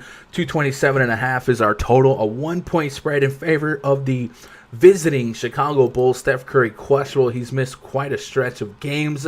I probably lean out till in, but I didn't see him officially rolled out, so I wanted to not have crazy projections yet. He was upgraded to questionable against the Bulls. He went through a full practice on Sunday, and Steve Kerr said he's questionable on Monday. If nothing else, that means his return is imminent, even if it may not be tonight. If Curry returns, Jordan Poole should see his minutes reduced significantly, and Andrew Wiggins and Kelly Oubre should take a step back in usage. So keep an eye on that. Obviously, Steph Curry information would be very, very vital. If probable, right? So he's going to play. Is he probable? Because I didn't. Yeah. That's not what I got from I'm reading. Steph Curry is on track to play Monday against the Bulls. Anthony Slater of the Atlantic reports. Probable is kind of a strong, but yeah, okay, fine. Curry says, I'm feeling good enough to be ready to go tonight. Bulls added Nikola Vucevic into the mix here. Right now, centers are absolutely molly-whopping the Golden State Warriors. If I look at the last couple centers here, Clint Capella, 30 minutes, 47 DKP, 15 rebounds. Rashawn Holmes, 32 minutes, 45 DKP, 11 rebounds. Tony Bradley, 33 minutes, 40 DKP, 11 rebounds. J-Val, pair of games from J-Val, 28 minutes, 26 minutes, 44.75 and 38.5 DKP respectively, with 15 and 16 rebounds respectively. The Warriors' rebounding is abysmal. 17.2% offensive rebound rate, 76% on the defensive end. Really, really bad. Nikola Vucevic is up there at 9-2, 9-1, but in his debut against San Antonio, we saw 16 shot attempts, 9 rebounds. The assists were down, right? This is not point guard Vucevic that we see here and there from Orlando, but the matchup might make him worth a flyer or two.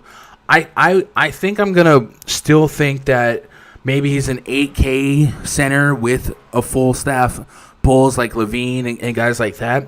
But the matchup makes me at least consider him. So I'm curious to see where you're at on Vooch. And if Steph Curry plays, do we put normal Steph Curry minutes there? And is 9K a little too cheap for the guy that's going to lead the team in usage and have 50-plus fantasy point potential? And again, right away, I'm looking at like De'Aaron Fox as the 9K 50 bomb that I'm keying in on. So a lot of creative ways to approach this game and to end up after you research this game. What are you thinking? So if Curry wasn't coming back from injury, I feel like he might be the chalk guard in the 9K. Like, I think people will play him over Kyrie, over Fox against the Bulls, especially with Vooch. Just a team that's not going to play a ton of defense. This could be the highest scoring game of the slate with Golden State Warriors and the Bulls. I really like Curry here. I think I definitely want to be double the field on Curry for sure. 9,400, great spot. Give me some Steph Curry. Draymond Green is intriguing too. 6,900 against his Bulls team. High scoring game. Could be a triple double spot for him. Bulls sides, it's a little more tricky. Obviously with Vooch there, I think it does. Kind of hurts Zach LaVine's upside a little bit for sure. Whether he can still get you 45 plus at 8,400, it's still possible, but I just think he'll have less of those 55, 60 bombs. I don't know if I get to any Zach LaVine, though, or Vooch today. Centers, it's just tough. There's other centers in better spots, better prices. And I mean, Zach, he is 8,400, so it is kind of a cheap price. We're paying 9,400 for him for a little bit, so... Man, if I'm going to play Curry, bring it back with some LaVine, might be intriguing in tournaments, but I really like Curry, though. I'm doing some research here on Draymond Green, the Curry impact on Draymond Green. So Draymond's assist rate actually goes down, and his usage is at 10.9% when Curry's off the court. Yeah. And that's half a fantasy point per minute. So when I put Curry and Draymond on the court together, his assist rate goes from, what did we say, 27% to almost 36%. Usage goes up 3%. So his assist rate goes up with Curry to make more of those shots that he's passing. So maybe he's a better play with Steph Curry. And, against the Bulls, this is a 1-point spread. And they're actually, like, how often is the Curry-led home team Warriors dogs against the Chicago Bulls, a week ago, right? So Vucevic does make this game more competitive. And if I'm going to put Curry, Draymond in a competitive game, I probably want some shares of them. And we've seen Draymond, push mid-high 7Ks on both sides. So I think I'm getting a good deal in Draymond at 66. Yep. So I probably play that. And, yeah, I'm indifferent on the Curry price point. Chat, what do you guys do with this one? I think Levine on FanDuel 7.5 is interesting too, right? Like that's kind of in the Van Vliet neighborhood. Yeah, Van Vliet, higher minutes likely. But Levine's Levine. Let's go look at that first game here. Or really so far, let's go look at the Chicago Bulls and put Levine and Vooch on the court. Again, this is such a small sample size. I don't want us to take this as like absolute truth, but just kind of seeing how it trended in their first game together with Vooch and Levine on the court together. So about 70 minutes of sample. No, that's not 70 minutes. 40. We got a 28% usage on Levine.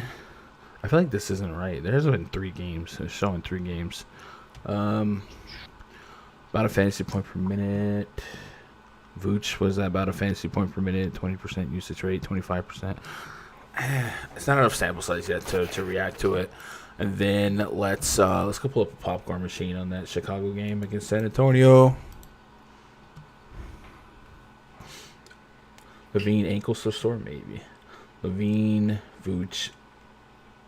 Levine and Vooch played a lot together, like almost, and they didn't play at all. Well, Vooch played a stretch in the fourth.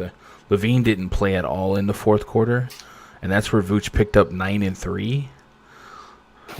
Up until that point, it looks like Vooch was on pace to be just like a bad fantasy play, but Levine also, I think, hurt his ankle in that stretch. So maybe Levine, or maybe Vooch does take a much bigger step backwards. Levine. Avoiding them just couldn't be the right play. Wait for some sample size. So I think best case scenario at 9K Vooch is what, 50, and then you could live without you could survive the 50. So I'd probably stay away. Yeah. All right. We got one game left on the docket. Chat. Remember, after this, I'll be in the live RunDFS.com NBA VIP voice chat if you guys want to hang out until lock. Join up on RunDFS.com. Make yourself an account. Get signed up. That'll automatically enter you into the Month Pass extension. Then you'll get the onboarding thread to the spreadsheet and to the Discord. The Discord's where it's at, man. Discord, have that on your phone, your desktop, whatever. We'll be in the pre-lock voice chat up until lock. Chopping up plays here. I'll be carving out my player pool. You guys can compare yours to mine. Just don't tell. Oh, wait.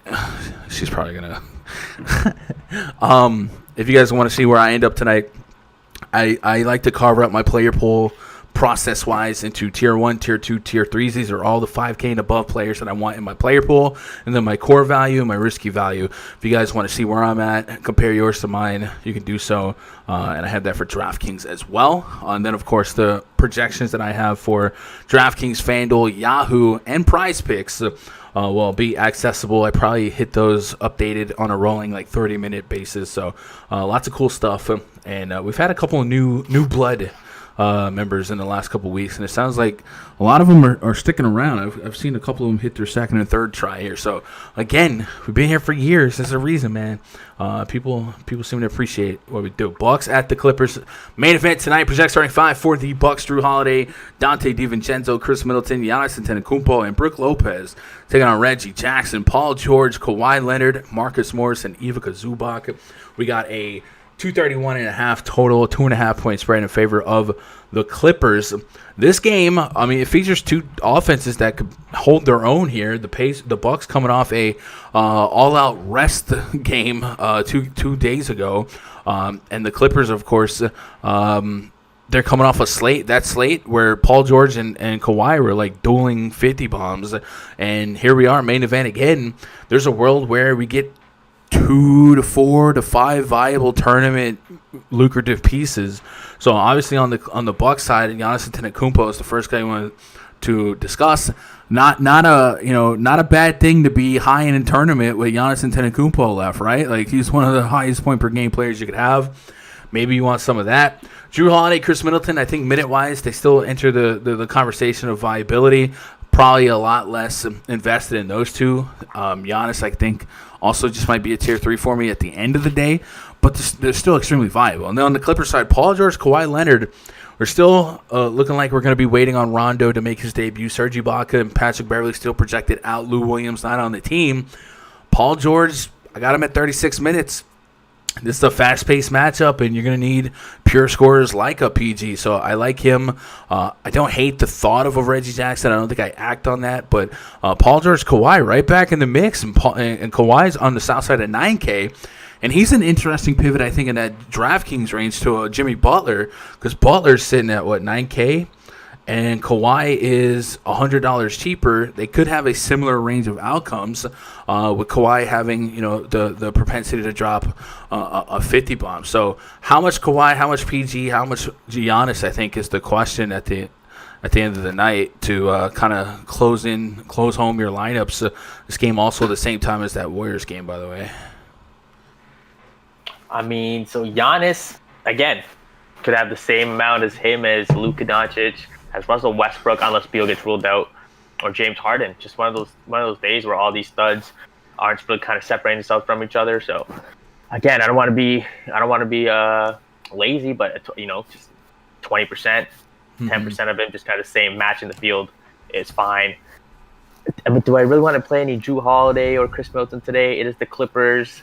I think it's the first time any of the Clippers are kind of fully healthy in a while. No, they're not fully healthy. What are you talking about? Okay, no Beverly, and still no Rondo. But other than Beverly, Paul George, Kawhi Leonard, Marcus Morris still there. Yeah, that's it. They're not fully healthy. They're missing two starters and Lou Williams. Like, what? Well, Lou Williams is gone. Lou Williams doesn't count. Right, but they're not fully healthy. Stop. That's dumb. Yeah. It's PG and Kawhi. Yeah, PG and Kawhi. Do I really want to play Drew Holiday or Middleton? Giannis is back. I think I Drew Holiday's price, $7,200. There is some upside there. Don't hate the play, but I don't think they're tier 1s or even tier 2s. Clippers side, I think give me some Paul George, 8,500. Coming off of 55-47, 2 games against Philly and San Antonio. Against Milwaukee team, pace up spot for them. Maybe a Paul George and Kawhi Leonard handcuff. As both late night hammers. Don't hate it. Kawhi Leonard, 8,900. These are two guys I can both get you 50. I agree, and I think at this price point, it's kind of what you want. But hey, in DFS folklore, the late night hammer, man, it just makes you feel better knowing that you're up there with some of these high usage guys left. And I think Paul George should probably lead, not necessarily just because he's the cheapest, but I think the shot volume is going to be there for him. His offensive skill set, it's going to thrive okay in this matchup. He played 38 minutes against Philly, 18 shot attempts, and the boards and assists were there too. So he's facilitating just the same, 55 fantasy points. So I do like the up-pace matchup here. I think at 85, I'm looking for 45 on the low end, and I think 50 plus is still there for him. So give me some of that, chat. We have made it. That is our slate breakdown. If you guys got any hot takes, slap them at me. Otherwise, do me a solid. Hit that thumbs up for you ski-daddle. And if you had anything else for me, twitter.com/Gundecker. Raj, what is the hot take? What is the way you're approaching this slate to be different than everyone else? I think I mentioned Poto probably being the highest owned center for me, and I think I'm going to have a kind of more balanced like builds. A lot of these 8K guys I really like, the Tatums, the Paul Georges, the DeMar DeRozans. I think a balanced build tonight is the way to go. I don't disagree. I think that's solid. Yeah, strong 8Ks all around. I like it. Man. Chat, you guys getting different. Let me know how. I don't know if I can formulate a hot take. I want to say if Bradley Beal's out, I'm not going to immediately trust Westbrook and the Wizards to keep this game close. Oh, yeah, you're crazy. Bradley Beal's out. It's all the Westbrook and Rui. Rui might be my highest owned guy. And I'm okay with that. Like, I'm Rui. Like, and that's the thing. Like, I see a world where Rui smashes, even with Beal in, but he's so inconsistent that I just, like, if that's how I'm a little bit different, then that's how I'm a little bit different. Yeah, otherwise, chat, man, I appreciate you guys hanging out, as always. I'll be in that VIP Discord just a minute, Ron. So I'm going to hang up so I can play the outro. Tomorrow's schedule is a 4-game NBA slate. I do have a business meeting in the afternoon, so I'm going to try and squeeze in a stream, but it is just 4 games, so if I don't, forgive me. But I'm also going to try and make sure that we have some maybe an MLB stream tomorrow, and I also may have some like real-life commitments outside. So it's going to be a really weird schedule tomorrow, so kind of bear with me on that one. But I'm going to try and make everyone happy. So look out for that. I, as always, appreciate you guys making part of my day be part of your day. Busy week of content coming up, of DFS coming up. And it should be really fun, right? Remember all those days last year where we didn't have nothing. We were just sitting around bored. And now we're going to have so much. So let's enjoy it. Let's make the best of it. And let's have some fun with it, man. I appreciate you guys hanging out. Twitter.com/Gundacker. I love you guys. Good luck. God bless. And go win some money.